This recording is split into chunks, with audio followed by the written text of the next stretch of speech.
Coca Cola swimming pool.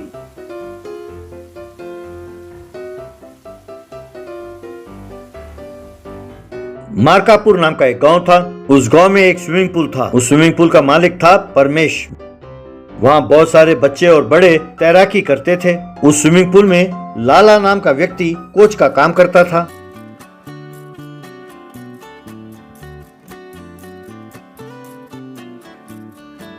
Paramesh बहुत लालची था, लेकिन लाला बहुत अच्छे दिल वाला था।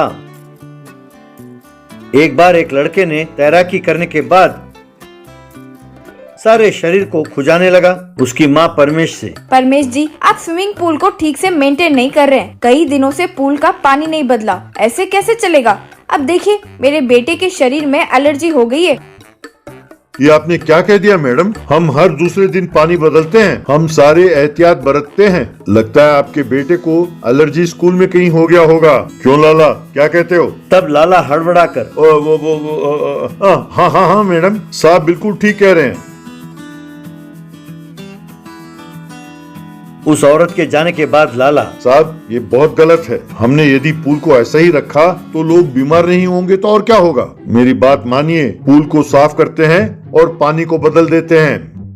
अरे तुम भी शुरू हो गए? मुझे पैसे चाहिए और तुम्हें तनख्वाह। बस इतना ध्यान रहे कि वो हमें सही सही मिलता रहे। इन लोगों की सेहत बिगड़ गया तो हमें क्या? अब जाओ अपना काम करो। यूं हर रोज जब कोई शिकायत करता तो परमेश उन्हें बातों में फुसलाकर लाला के सामने उन्हें बहला फुसलाकर भेज देता। एक दिन लाला, साहब आप हर रोज झूठ बोलते हैं और मुझे उसका साक्षी बनाते हैं। मुझे बहुत तकलीफ होती है साहब, कृपा करके आप मुझे इसमें शामिल ना करें।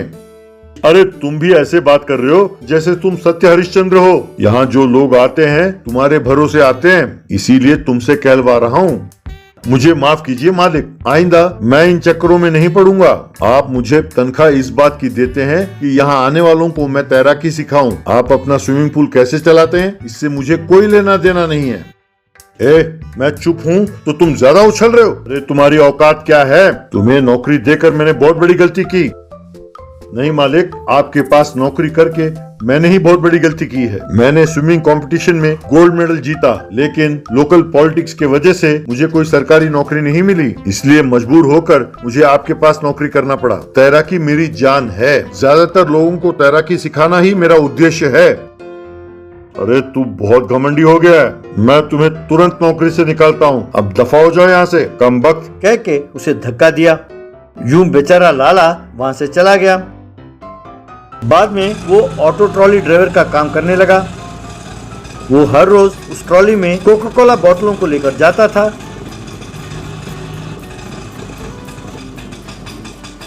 और उन्हें दुकानों में सप्लाई करता था।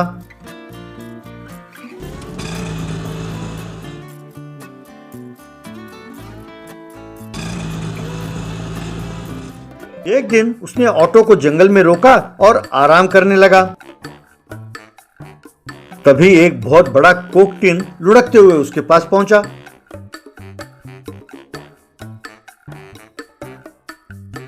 उसे देखकर लाला हैरान हो गया। लाला बेटे, मैं एक जादुई कोक टिन हूँ। मैं तुम्हारी मदद करने आई हूँ। मैं तुम्हारी हालत को जानती हूँ। तुम मेरे साथ मिलकर एक स्विमिंग पूल बनाओ। उससे मिलने वाले पैसों से तुम खुशी खुशी रह सकते हो। और याद रखना कि गरीबों की मदद जरूर करना। माँ आपका धन्यवाद। आपका ये एहसान मैं जिंदगी भर नहीं भूलूंगा। लेकिन स्विमिंग पूल बनाने के लिए मेरे पास पैसे नहीं है माँ। तभी कोक टिन से ढेर सारे पैसे बाहर निकले और जमीन पर गिरे। लाला ने उन्हें इकट्ठा किया। उन पैसों से उसने एक कोका कोला स्विमिंग पूल बनाया। सब गांव वालों को वहां बुलाया। मेरे प्यारे गांव वालों और मेरे प्यारे बच्चों, आइए, कोक स्विमिंग पूल में आप सबका स्वागत है। ये साफ कोक स्विमिंग पूल है। आप इस स्विमिंग पूल में तैराकी कीजिए और जी भर कर कोक पीजिए। एंट्री फीस केवल 10 रुपए है। गरीब बच्चे और बड़ों के लिए ये एकदम मुफ्त है। क्या? अरे 10 रुपए में एक कोका कोला बॉटल भी नहीं मिलता। हमें तुम्हारा ये पूल बहुत पसंद है। क्या तैराकी कर सकते हैं और ऊपर से कोक भी पी सकते हैं? अरे वाह, मजा आ गया। अरे ऐसे स्विमिंग पूल तो सिर्फ सपने में ही होते हैं। मैं नहीं जानती थी कि वाकई में मैं इसे देख पाऊंगी। Thank you uncle. इस तरह वो स्विमिंग पूल लोगों से भर गया। इस तरह लाला ने खूब पैसे कमाए। उसने उन पैसों से गांव में अस्पताल, स्कूल वगैरह का निर्माण किया। गरीबों को पैसों की भी मदद करने लगा। अपने धंधे को ठप होता देख परमेश ने अपना स्विमिंग पूल बंद करके वहां से चला गया। Lala coca Cola swimming pool को चलाते हुए खुशी खुशी रहने लगा।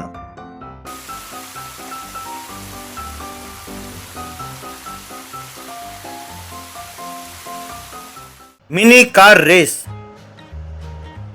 एक दिन पति पत्नी अपने बेटे के साथ बस में जा रहे थे। बेटे का नाम था अच्छू। वो डैडी, जहाँ हम ट्रांसफर होकर जा रहे हैं, सुना है उस गांव का नाम घमंडीपुर है। ये क्या, उस गांव का नाम ऐसा क्यों है? सुना है उस गांव में सब घमंडी लोग रहते हैं। तब पत्नी, जी हाँ, मुझे भी वहाँ जाने के लिए बहुत डर लग रहा है। पता नहीं कैसा होगा। हम तो यूँ लड़ाई झगड़ों में नहीं पड़ते ना, पता नहीं उस गांव में क्या होगा। तब पति, अब क्या कर सकते हैं, नौकरी के सवाल है, मना तो कर नहीं सकता। वैसे गांव में सब घमंडी थोड़ी होंगे, अच्छे लोग भी होंगे ना। चलो देखते हैं क्या होता है। तभी दो व्यक्ति बस का पीछा करने लगे। वो दौड़ते दौड़ते बस में चढ़ गए। एक व्यक्ति बैठ गया, दूसरा खड़ा रहा। बैठे हुए व्यक्ति से कंडक्टर, क्यों भैया, अरे चलती हुई बस में चढ़ गए, वो कितना खतरनाक हो सकता है आप नहीं जानते क्या? ठीक है, कहाँ जाना है आपको? कंडक्टर, जो चलती हुई बस पर चढ़ गए, तभी तुम्हें समझ जाना चाहिए था कि हम घमंडीपुर वाले हैं। हम किसी की बात नहीं सुनते। भाई से पैसे ले लेना टिकट के। अच्छा, घमंडीपुर वाले हैं आप? ठीक है, गलती मेरी थी। ओ भाई साहब, आप जो खड़े हैं, आइए और जरा टिकट ले लीजिए। अरे क्या कंडक्टर, मैं यहाँ खड़ा हूँ और मैं आकर तुमसे टिकट लूं? हाँ, तुम्हारी ये हिम्मत? मैं नहीं आने वाला। तुम चुपचाप यहाँ आकर मुझे टिकट दो। भाई साहब, आप खड़े क्यों हैं? मेरे पास सीट खाली है, यहाँ आकर बैठ जाइए। यूं खड़े होकर सफर करना खतरनाक हो सकता है। उस व्यक्ति ने इसके सिर पर एक जोर से मारा और, क्यों रे गंजे, मंदिर से सर मुंडवा कर आ रहा है या मंदिर जा रहा है? जी हाँ, मैंने भगवान से मन्नत मांगी थी कि अगर मेरी बेटी की शादी तय हो जाए तो मैं आकर सर मुंडवाऊंगा, इसीलिए मैं मंदिर गया था। तब उस व्यक्ति ने दोबारा मारा और, अरे जब सर मुंडवा कर तुमने अपनी मन्नत पूरी कर ली तो चुपचाप घर जाने के बजाय ये सलाह मशवरा के चक्कर में क्यों पड़ते हो? अरे सीट में बैठकर जाने के लिए मैं तुम जैसा बूढ़ा थोड़ी हूँ, ना ही मेरे घुटने में दर्द है। अरे अपने काम से काम रख गंजे। कहकर फिर उसके सर पर थप्पड़ मारा। अरे भैया, ने क्या कह दिया? तो बेचारे ने कहा कि बैठ जाओ, बस। अब बैठने में क्या गलती है भैया? कंडक्टर, तुम इसके बारे में नहीं जानते। सिर्फ इसी बस में नहीं, ये किसी भी बस में चढ़ जाए, यूं सीधा खड़ा रहता है बस। ये इसकी खासियत है। सिर्फ बस में ही नहीं, वो ट्रक हो या हवाई जहाज क्यों ना हो, पर बिना हिले डुले एकदम सीधा खड़ा रहता है। अरे हम घमंडीपुर वाले हैं, कोई मजाक नहीं है। तब कंडक्टर अपने मन में, साले घमंडीपुर वाले, ठहरो मैं तुम्हें सबक सिखाता हूँ, कहकर जोर से सीटी बजाई। तब ड्राइवर ने सडन ब्रेक लगाया। बस फिर क्या था, वो जो व्यक्ति खड़ा था वो सीधा सामने की ओर सरकता हुआ गया और सामने के शीशे को तोड़ते हुए आगे जाकर सड़क पर गिरा। ये देखकर अच्छू और उसके परिवार वाले सब परेशान हो गए। बाद में वो व्यक्ति और बस कंडक्टर लड़ने लगे तो लोगों ने उन्हें छुड़ाया। ये देखकर अच्छू, बाप रे, ये घमंडीपुर वाले ऐसे क्यों है पता नहीं। कल स्कूल में कैसे कैसे लड़के मिलेंगे मुझे। उस गांव में 3 लड़के एक मिनी कार में स्कूल आते थे। वो तीनों बहुत घमंडी थे। वे अजीब अजीब रेस लगाते थे, जैसे कार के अगले पहिए को हवा में उठाकर रेस लगाना,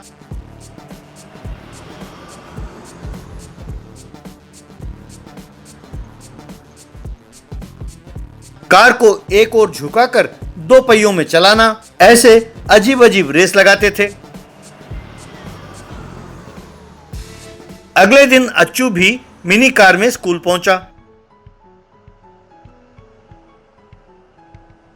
तभी वे तीनों भी अपने कार में स्कूल पहुंचे। वहां बाकी सब बच्चे भी थे। कार में आया हुआ एक लड़का, क्यों भाई, क्या तुम ही हमारे क्लास में ज्वाइन होने वाले नए स्टूडेंट हो? बता रहे थे कि तुम्हारा नाम अच्छू है। वैसे ये नाम क्या है? अच्छू। अरे वाह, तुम भी मिनी कार में आते हो। तुम यहाँ के रूल्स नहीं जानते ना? तब एक लड़की, हाँ अच्छू, हमारे पास भी मिनी कार है पर हम स्कूल नहीं आते उसमें।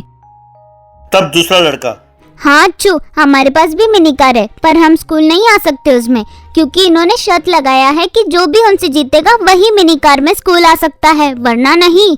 ये कैसे रूल्स है? अरे हम अपने अपने कार में चलते हैं तो इसमें ये रूल्स बनाने वाले कौन होते हैं? ऐसे रूल्स मैं नहीं मानता, मैं अपने कार में ही आऊंगा। तुम्हारे मानने या ना मानने से कोई फर्क नहीं पड़ता।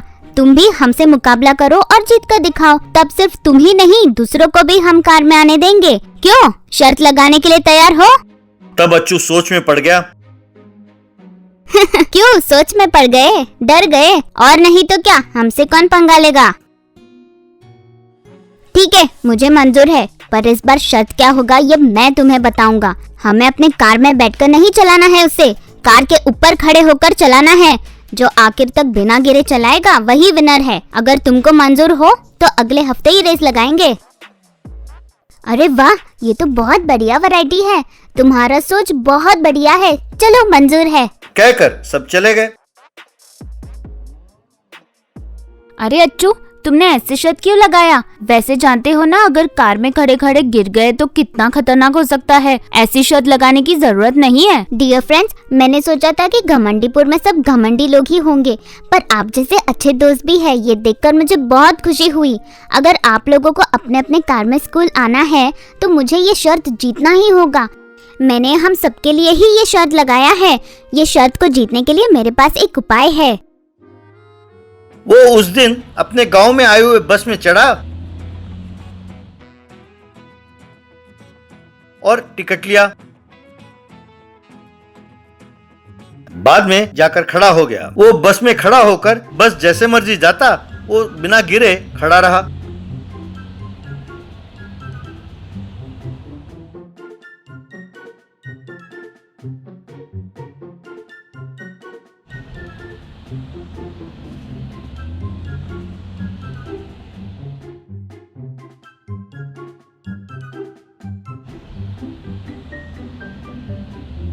क्यों बेटे, तुम हर रोज बस में चढ़ते हो और कोई ना कोई गांव का टिकट ले लेते हो और बस खड़े ही रहते हो। सीट खाली है तब भी तुम खड़े रहते हो, ऐसा क्यों? तब अच्छू ने अपने शर्त के बारे में कंडक्टर को बताया।